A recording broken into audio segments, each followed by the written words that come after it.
और यहाँ पर आप देख सकते हैं आर्मी के और बाकी फोर्सेस के तमाम कंटिंजेंट्स मार्च पास्ट करते हुए अपनी यहाँ पे नुमाइश करते हुए, और यहाँ पर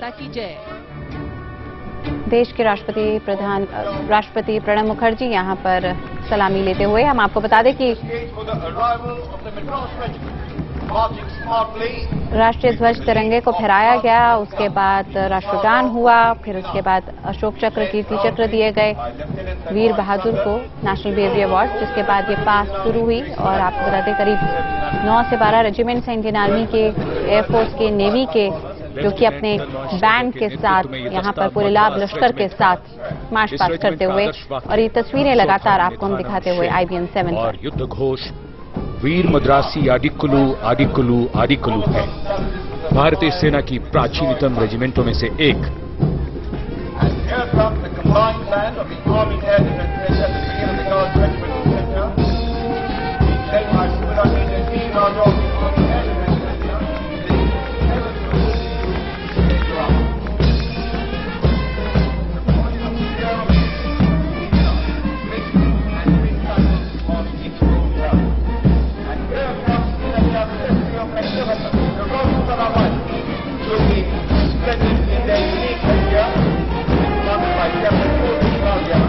Led by Subedar Major D. Raja of the Army Air Defence Centre, this is the combined band of the Army Air Defence Centre and Brigade of Guards Regimental Centre. और यहाँ पर आर्मी के अलग अलग रेजिमेंट्स को आप देख सकते हैं मार्च पास्ट करते हुए। और अगर इसी पर हम बात करें इन तस्वीरों पर, ये जो अलग अलग रेजिमेंट्स हैं आर्मी के, एयरफोर्स के, नेवी के, इनका गठन कैसे हुआ, कैसे ये रेजिमेंट्स बनी, इनके इतिहास क्या है? इतिहास बड़ा सिंपल है। जैसे मद्रास रेजिमेंट को सबसे पहला मौका दिया जाता है जबकि अंग्रेज यहाँ पर आए, तो उन्होंने ये अपने जो व्यवसाय था उसके लिए उसकी सुरक्षा की उनको जरूरत पड़ी, और वो वहाँ से शुरू हुआ, तो इसीलिए सबसे पुराने रेजिमेंट माने जाते हैं। और उनके टाइम पर इस तरह से हर जो जातीय समुदाय, यानी कि जहाँ से कि सबसे ज्यादा सैनिक आते थे, वहाँ पर उस तरह से उसका गठन हुआ।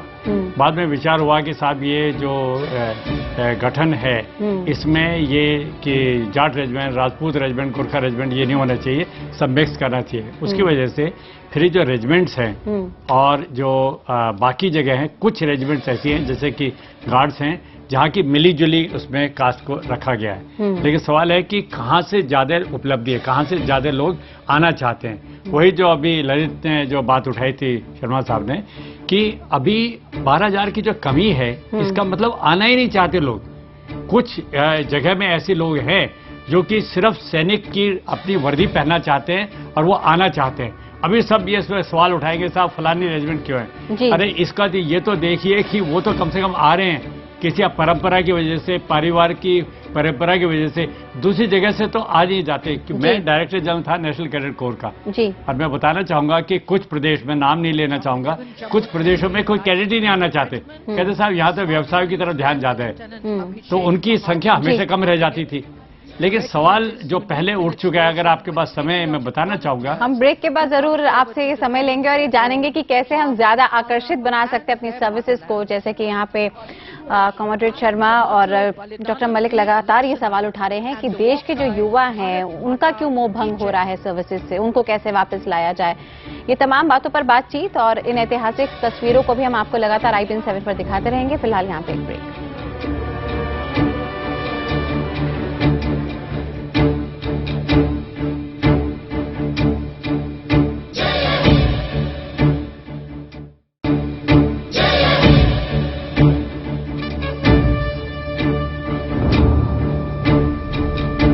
देश आज 65वां गणतंत्र दिवस मना रहा है। इस बार दिल्ली में गणतंत्र दिवस के मौके पर जापान के प्रधानमंत्री शिंजो अबे मुख्य अतिथि के तौर पर आए हैं। आज राजपथ पर देश अपनी आन बान और शान की नुमाइश कर रहा है। अब से थोड़ी देर पहले प्रधानमंत्री मनमोहन सिंह ने इंडिया गेट पर अमर जवान ज्योति पर शहीदों को श्रद्धांजलि दी। गणतंत्र दिवस के मद्देनजर सुरक्षा के पुख्ता इंतजाम किए गए हैं। राजधानी दिल्ली ही नहीं बल्कि देश के सभी संवेदनशील इलाकों में सुरक्षा कई गुना बढ़ा दी गई है। और लगातार हम आपको तस्वीरें दिखा रहे हैं देश के अलग अलग शहरों की जहां पे गणतंत्र दिवस मनाया गया। अहमदाबाद की तस्वीर गवर्नर कमला बेनीवाल और मुख्यमंत्री नरेंद्र मोदी, भोपाल की तस्वीर मुख्यमंत्री शिवराज सिंह चौहान, रायपुर मुख्यमंत्री रमन सिंह, पटना, मुंबई और हैदराबाद की तस्वीरें। कहीं तिरंगा फहराया तो कहीं जवानों ने मार्च पास्ट किया। और अब हम आपको यहाँ पे सीधे लिए चलते हैं दिल्ली के राजपथ, जहां पे हो रही है गणतंत्र दिवस की ये परेड। अमर जवान ज्योति पर श्रद्धा सुमन अर्पित करने के बाद प्रधानमंत्री मनमोहन सिंह पहुंचे राजपथ, जहां पे उसके बाद मुख्य अतिथि इस बार गणतंत्र दिवस के जापान के प्रधानमंत्री शिंजो अबे पहुंचे देश के राष्ट्रपति प्रणब मुखर्जी के साथ। और यहाँ पे तमाम सेनाओं के, तीनों सेनाओं के कमांडर इन चीफ राष्ट्रपति प्रणब मुखर्जी, रक्षा मंत्री ए.के. एंटनी और सभी सेनाओं के यहाँ पे सेनाध्यक्ष, तीनों सेनाओं के सेनाध्यक्ष, और यहाँ पे नुमाइश होती हुई देश की जो ये संपदा है। अपनी पूरी साज सज्जा के साथ आगे बढ़ता हुआ देश का गौरव तेजस चौथी पीढ़ी का अति उन्नत, ध्वनि से तेज गति से उड़ने में सक्षम उपयोगी लड़ाकू विमान है। ये एक साथ अनेक भूमिकाओं को निभा सकता है। आज राजपथ पर नजर आ रहा ये वही ऐतिहासिक तेजस है जिसने 4 जनवरी 2001 को पहली उड़ान भरी थी। तेजस अब तक 2500 सफल उड़ानें भर चुका है। और तेजस के पीछे अस्त्र हैविना मिसाइलों की छवि आपके सामने है। हवा से हवा में मार करने वाले प्रक्षेपास्त्र को अस्त्र कहते हैं और हवा से टैंकों पर मार करने वाले प्रक्षेपास्त्र हैविना को पीछे छाती में दर्शाया गया है। ये लगभग 100 किलोमीटर की दूरी से लक्ष्यों को भेजने में सक्षम है। लगातार हमारे साथ बने हुए हैं। या कोहरा छाए, तापमान कितना ही गिर जाए, यहाँ की सज धज हर वर्ष अनोखी होती है। A view of the marching columns reaching India Gate. और लगातार हम बात कर रहे हैं कुछ अहम मुद्दों पर। आज जब यहाँ पे हमारे देश की चाहे डिफेंस सर्विसेज हो या फिर जो राष्ट्रीय संपदा है उसकी जब हम नुमाइश कर रहे हैं, ऐसे 65वें गणतंत्र दिवस के मौके पर आज देश किस दिशा में जा रहा है, क्या और जरूरतें हैं जिससे कि हम और मजबूत गणतंत्र का निर्माण कर सकते हैं आने वाले भविष्य में, इन्हीं ऐसे कुछ अहम मुद्दों पर हमारी चर्चा। और यहाँ पे डॉक्टर B.S. मलिक, अगर हम यहाँ पे कुछ आंकड़ों की बात करें, हम लगातार, क्योंकि जैसा आपने बताया कि एक काफी अहम पड़ोसी हमारा चीन, जिससे हम एक बहुत बड़ा बॉर्डर शेयर करते हैं स्ट्रैटेजिकली, और बाकी क्षेत्रों में एक काफी अहम हमारी साझेदारी भी हो सकती है चीन के साथ, और हमेशा से एक कंपटीशन भी रहता है हमारा इस देश के साथ। अगर हम हेड टू हेड यहाँ पे फिलहाल डिफेंस की बात करें दोनों देशों की, जो कि फिलहाल एशिया में 2 बड़े देश माने जाते हैं, तो फाइटर प्लेन्स के नाते भारत के पास 600 प्लस हैं, चाहे हम सुखोई 30, मिराज और जैगुआर्स की बात करें, लेकिन चीन की बात करते हैं तो 3500 प्लस हैं। वहीं पर अगर हम सबमरीन्स की बात करते हैं तो भारत के पास 13 हैं, चाइना के पास 45 प्लस हैं। टैंक्स की बात करते हैं तो 3500 भारत के पास, चीन के पास 9000 से भी ज्यादा। अंतर तो बहुत ज्यादा है अभी भी चीन और भारत में, अगर हम यहाँ पे डिफेंस माइक की बात करें तो। ऐसे में क्या लगता है आपको, ये कमी हम कैसे पूरी कर सकते हैं चाइना के समतर, और उससे आगे कैसे निकल सकते हैं उस वक्त जब हम यहाँ पे DRDO की प्रदर्शनी देख रहे हैं राजपथ पर? बड़ा अच्छा सवाल पूछा आपने और बड़ा पॉइंटेड सवाल पूछा है। बिल्कुल, सवाल बराबरी का नहीं है। सवाल यह है कि वो उनके जितने हथियार आपने बताई, जितनी चीजें, वो सब वहां सब चाइना में बनी है। और सबसे बड़ी बात, उनका जो एयरक्राफ्ट हैं अभी वो पाकिस्तान को दिए जा रहे हैं। उनकी जो आणविक शक्ति है, ज्यादातर पाकिस्तान की जो आणविक शक्ति है, उसकी मिसाइल और बाकी की टेक्नोलॉजी चाइना से आई है। तो ये बड़ा जरूरी हो जाता है कि सबसे पहला जो कदम है हमें उठाना चाहिए वो ये है कि हम आज के मुख्य अतिथि से एक सबक लें। और वो सबक क्या है कि अपनी आर्थिक नीतियों को ठीक करें। यानी कि जापान को एक आर्थिक महाशक्ति माना जाता है, लेकिन उसमें आपने अभी कहा था प्राकृतिक संपदा, सिर्फ पानी और हवा के, कोई प्राकृतिक संपदा नहीं वहां पर, सब चीज बाहर से आती है। हमारे पास सब कुछ है, हम क्यों नहीं आर्थिक महाशक्ति बन सकते? अगर हम आर्थिक महाशक्ति बनेंगे, हमारी आर्थिक नीतियां ठीक होंगी और ये डोल के बदले में सक्षम बनाने की तरफ अगर हम चलेंगे तो हम सब कुछ कर सकते हैं। टैलेंट हमारे पास में है। तो इसलिए हमें बड़ा जरूरी है कि अपनी नीतियों को ठीक करें, अपनी नीतियों पर राजनीतियों को हावी ना होने दें।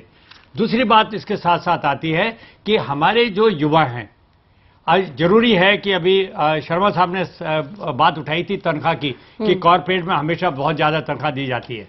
देखिए, इसमें कोई भी देश कॉरपोरेट का मुकाबला नहीं कर पाएगा, लेकिन और तरीके हैं।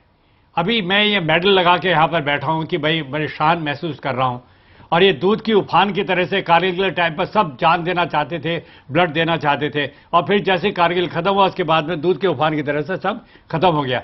नहीं, नीतियां हैं, हमारे पास में आर्मी एक्ट है, और एक्ट के अंदर ये बताया गया है कि अगर कोई सैनिक छुट्टी जाता है, उस छुट्टी में उसकी कोई लीगल प्रॉब्लम है उसको सॉल्व किया जाना चाहिए। अंग्रेजों के टाइम पे होता था, अभी क्यों नहीं होता?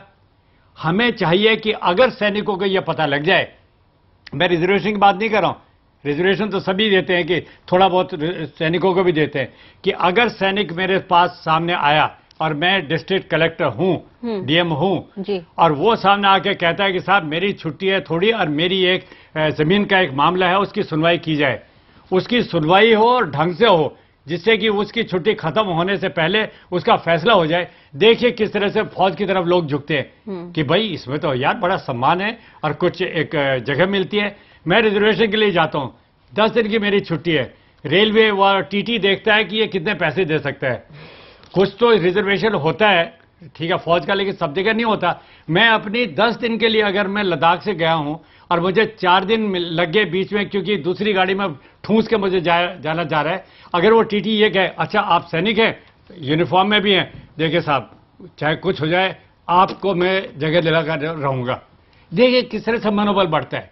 हर जगह में अगर ये मनोबल वाली बात आ जाए और सब कहने की यार ये सैनिक तो ये काम तो हमारा कर रहे हैं। लद्दाख में जो बैठा है बर्फ में और ये जो जान देता है, इस तरह से जिनको कि कीर्ति चक्र और ये अशोक चक्र ये दिए जा रहे हैं, वो हमारे ही लोग हैं, हमारे लिए कुर्बान हो रहे हैं। हमें भी कुछ अपने क्षेत्र में जो जिसका जो क्षेत्र है उसमें करना चाहिए। अगर वो किसी बिल देने के लिए जाता है, किसी चीज के लिए जाता है और लोग इस बात को महसूस करते हैं, तो देखिए किस तरह से बढ़ता है। एक छोटी सी बात बताता हूँ, ये एक वहाँ जो विक्टोरिया क्रॉस है वो इंग्लैंड में बुलाए जाते हैं, हर जॉर्ज क्रॉस और विक्टोरिया क्रॉस। मैं तो वहाँ पोस्टेड था। एक विक्टोरिया क्रॉस वहाँ सेरेमनी के बाद में वो जा रहे थे, तो डिफेंस मिनिस्टर सड़क पे बकिंगहम पैलेस के पास में उसने देखा कि मेडल लगा के विक्टोरिया क्रॉस वाला मेडल जा रहा था, गाड़ी रोक ली अपनी कि मैं एक विक्टोरिया क्रॉस का रास्ता नहीं काट सकता। ये देखिए अपने आप में ये बहुत बड़ी बात है। तो ये जो मान देना है, ये सिर्फ परेड के दिन ही नहीं कि हम उनकी परेड देख रहे हैं, ये परेड जो है ये छाती के बल से लड़ाई नहीं जीती जाती। अभी तकनीक कहां पहुंच गई है, चाइना सब कुछ प्रोड्यूस कर रहा है। हमारे यहाँ अभी कभी कहते हैं साहब कि एफडीआई इन डिफेंस में नहीं होते, फॉरेन डायरेक्ट इन्वेस्टमेंट के ऊपर लेके बहस चलती रहेगी, सामान नहीं बन पा रहे। हमारे यहाँ लोग बना सकते हैं, ऐसी इंडस्ट्री है, टाटा है। पॉलिसी पैरालिसिस एक बड़ी चुनौती। अभी ये देखिए आप टाटा तो देखिए ये बना सकते हैं बुलेट प्रूफ जैकेट, बड़ी छोटी चीज है। क्या आपने कभी ध्यान नहीं दिया कि हमारे जो सैनिक हैं एक स्क्वायर सी चीज ऊपर रखते हैं और एक लवादा सा पहने रहते हैं लोहे का, वो इसलिए चूंकि स्टील प्लेट है वो। ये देखिए चोरों और उचक्कों के पास में शायद बुलेट प्रूफ जैकेट हो, हमारे सैनिकों के पास में क्यों नहीं है? पूर्वोत्तर के टाटा जैसे में किसी एक का नाम नहीं देना चाहते, कई ऐसी कंपनियां हैं जो कि बना सकती हैं, क्यों नहीं दिए गए, क्यों नहीं सबके पास में है? सबसे छोटी चीज है राइफल। कार्यक्रम चलाकर हमारे देश में राइफल नहीं बनती आजकल। तो ऐसे में आप तुलना जब कर रहे हैं, सब कुछ संभव है। पहले आर्थिक नीतियां ठीक करो और उसके बाद में फिर अपनी विदेश नीति ठीक करो और फिर घरेलू नीतियों को ठीक करो कि हर एक चीज में घरेलू नीति हावी ना हो जाए। सब कुछ संभव है। ये देश उसी जगह जा सकता है जैसे कि 2004, 5 में 6 में बात करे थे, ये भारत जो है महाशक्ति के रूप में ऊपर उभर रहा है और हो सकता है। लेकिन अभी तो हम ऐसा लगा है पिछले कुछ सालों में जैसे हम दिशाहीन हो गए। हमारी आर्थिक नीति, रुपए का हाल देख लीजिए, रुपए किस तरह से गिर रहा है। तो इसलिए जरूरी है, ये संभव है, हम कर सकते हैं। इसके लिए जरूरी है हम सबका जुड़ना, नीतियों का ठीक होना, और वो डिमांड पब्लिक से आनी चाहिए। अगर पब्लिक उदासीन रहेगी सुरक्षा के प्रति तो यही ढर्रा जो चलता रहेगा। परेड देखेंगे, ताली बजेंगी और फिर अगला साल आ जाएगा, 66 साल आ जाएगा। अभी हमारे क्यों नहीं सीखते हैं ये? अभी जो हमारे इस मुख्य अतिथि हैं, इनसे जो जापान के हैं, क्यों नहीं हम इससे सीखते? जरा सा देश कोई प्राकृतिक संपदा नहीं है और एक आर्थिक महाशक्ति बना बैठा है, हम क्यों नहीं बन सकते? उनके तौर तरीके, काम करने के तरीके, उनकी नीतियां अपनानी चाहिए। सभी फ्रंट्स पे, सभी नीतियों के फ्रंट्स पे बहुत कुछ करने की जरूरत है, शायद पूरे ओवरहॉलिंग की जरूरत है, सिस्टम को बदलना है। तो यहाँ पे डॉक्टर मलिक का ये संदेश है कि देश के एक एक जन को भी आगे आना होगा और सिर्फ सरकार पर हम जिम्मेदारी थोप नहीं सकते, क्योंकि एक एक जन का जो यहाँ पे जो भागीदारी होगी वो काफी ज्यादा महत्वपूर्ण होगी।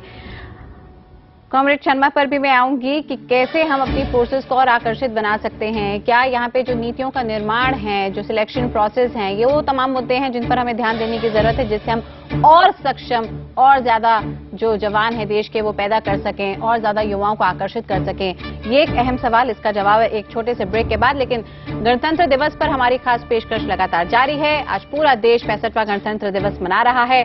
दिल्ली समेत देश के सभी राज्यों में गणतंत्र दिवस का जश्न मनाया जा रहा है। हम आपको लगातार तस्वीरें दिखा रहे हैं।